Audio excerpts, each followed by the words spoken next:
तो गाइज आज हम बात करेंगे नाइन ड्रैगन कपों का मानवा के चैप्टर नंबर 46 के बारे में। और पिछले चैप्टर में हमने देखा था जिंटे ने अपनी बहन जिन्हा से बात कर ली होती है और अब उसी की तरफ आ रहा होता है, लेकिन जिन्हा इस वक्त होती है रयू एन के साथ, जिसकी जान अभी खतरे में है क्योंकि रयूकाई उसको मारना चाहता है और रयूकाई को रोकने के लिए उससे फाइट कर रहा होता है जाओकन। आज की वीडियो की शुरुआत में हम देखते हैं जाओकन और रयूकाई की काफी देर से फाइट चल रही होती है और अब भी इनके हथियार आपस में टकरा रहे होते हैं, लेकिन रयूकाई अचानक से जाओकन के ऊपर एक खतरनाक सा हमला करता है जिससे वो बहुत ही मुश्किल से बचता है और अपने मन में कहता है ऐसा लगता है रयूकाई की ताकत कभी खत्म ही नहीं होती। और जाओकन खुद को थोड़ा सा पुश करते हुए रयूकाई के ऊपर रश कर देता है, लेकिन रयूकाई ने फिर भी उसके सारे ही हमलों को अपनी खोखरी से ब्लॉक करा होता है। एक पल के लिए जाओकन को ऐसा लगता है रयूकाई डिसबैलेंस हो गया है, इसलिए दोबारा से उसके ऊपर हमला करता है उसे मारने के लिए, लेकिन रयूकाई इस हमले से बहुत ही ज्यादा प्यार से तो बचता ही है, साथ ही में एक कोहनी मारता है जाओकन के मुंह पे जिससे उसका खून निकलने लगता है और वो अपने मन में कहता है मुझे पता था रयूकाई से फाइट करना आसान नहीं होगा,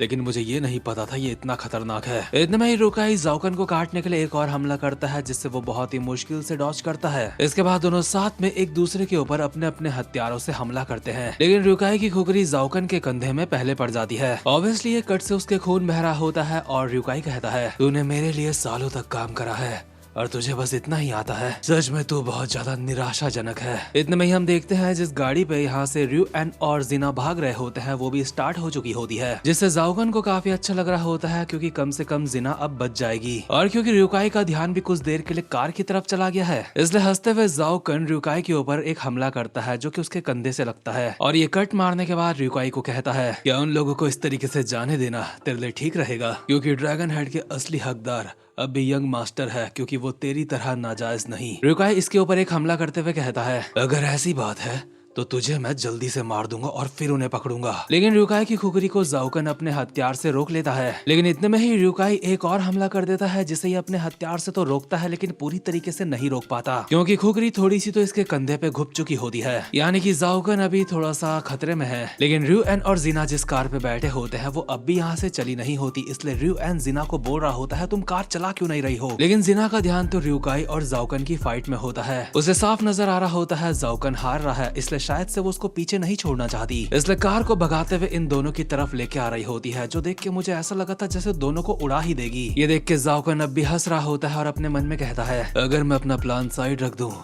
तो मैं ये देखना चाहता हूँ जब तुम दोनों भाई बहन मिलोगे तो तुम्हें कैसा लगेगा, क्या मैंने कुछ ज्यादा की उम्मीद कर ली। रयूकाई कहता है क्या हुआ बे, हंस क्यों रहा है। जाओकन कहता है मैं तेरे प्लान की माँ बहन एक कर रहा हूँ, क्या मेरे लिए खुशी की बात, अब मैं तेरी बकवास और नहीं सुनूंगा। ये कह के रयूकाई अपनी खुकरी पे ऊपर से मुक्का मारता है जिस वजह से वो खुकरी जाओकन के और घुप जाती है और जिना कार घुमाते हुए इन दोनों की तरफ ही बढ़ रही होती है। हालांकि रयू एन को तो अब भी समझ नहीं आ रहा होता ये करने की क्या कोशिश कर रही है, लेकिन इससे पहले कि जिना इन दोनों को कार से उड़ाती रयूकाई वहाँ से हट जाता है और जाओकन बस कार से उड़ने ही वाला था, इतने में ही जिना ब्रेक मार देती है। जाओकन कार से मरते मरते बचता है, उसके बावजूद भी एक स्माइल के साथ कहता है ये काफी ज्यादा बढ़िया था, लेकिन जिना कार के अंदर से इसको चिल्लाती है जल्दी करो, जल्दी से कार के अंदर बैठो। लेकिन जाओकन का और ज्यादा लालच का मन खत्म नहीं हुआ होता, ये चाहता तो कार पे बैठ सकता था, लेकिन सबसे पहले ये रयूकाई को मिडिल फिंगर दिखाता है और कहता है भाड़ में जा हरामजादे और जमीन को अच्छे से साफ करियो। ऑब्वियसली इसने ऐसा इसलिए कहा है क्योंकि रयूकाई अभी जमीन में गिरा है, इस वजह से वो इसका पीछा भी नहीं कर पाया और इससे पहले कि वो उठ के इनका पीछा करता ये कार पे बैठ जाता है और जिना कार भगा देती है और रयूकाई कार को जाते हुए ऐसे देख रहा होता है कि एक बार हाथ आ जाएंगे तो फाड़ के रख दूंगा सबको, लेकिन इसके कुछ ही देर बाद रयूकाई के पास आ जाते हैं शैडो ड्रैगन और डीमन ड्रैगन और साथ में इनके साथ के कुछ छोटे मोटे छपरी जिनके कोई नाम भी नहीं है। डीमन ड्रैगन यहाँ पे आके रयूकाई को कहता है रयूकाई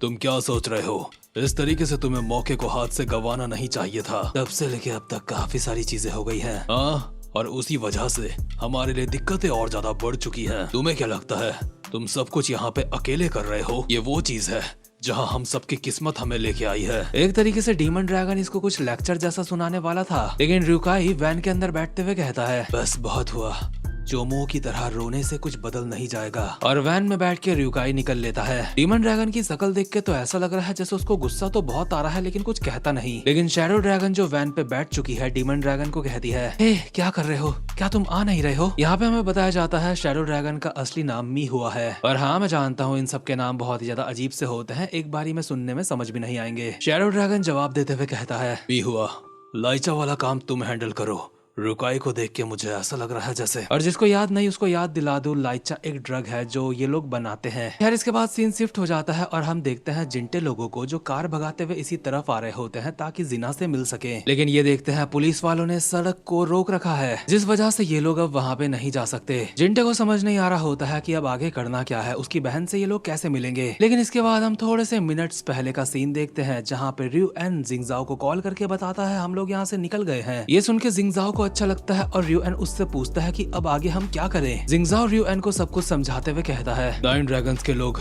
अभी नहीं तो कुछ देर बाद तुम्हें पकड़ ही लेंगे, इसलिए हमें हांगकांग की लैंटाओ आइलैंड वाली रोड को पार करते हुए मकाओ ब्रिज से होते हुए जल्दी से मकाओ की तरफ बढ़ना होगा। रियोएन पूछता है अगर हम ब्रिज से जाएंगे तो हमारे पकड़े जाने के चांस तो और ज्यादा बढ़ जाएंगे ना। और रियोएन के बगल में जाओकन भी उससे यही बात बोल रहा होता है, क्या तुम उस ब्रिज की बात कर रहे हो। कॉल में जिंगजाओ ने जाओकन की आवाज सुन ली होती है और सोच रहा होता है आखिर रियोएन के साथ ये कौन है। लेकिन मुद्दे की बात समझाते हुए रियोएन को कहता है अगर हमने मकाओ वाले ब्रिज को क्रॉस कर लिया तो रियोकाई लोग उनका पीछा नहीं कर पाएंगे क्योंकि उनको वहाँ के लोग रोक लेंगे। लेकिन रियोएन के ये देख के पसीने छूट जाते हैं कि रियोकाई लोगों की कारें इनके पीछे आ चुकी होती हैं। ये बात वो जिंगजाओ को भी बताता है कि वो लोग हम तक पहुंच चुके हैं, लेकिन जिंगजाओ जवाब देता है हम भी जितना जल्दी हो सके उतना जल्दी आ रहे हैं, बस कुछ देर तक उनको झेल लो। और इसके बाद जिंगजाओ जिंटे को कहता है तो चलो ठीक है चलते हैं लिनजीशिया को बचाने, नहीं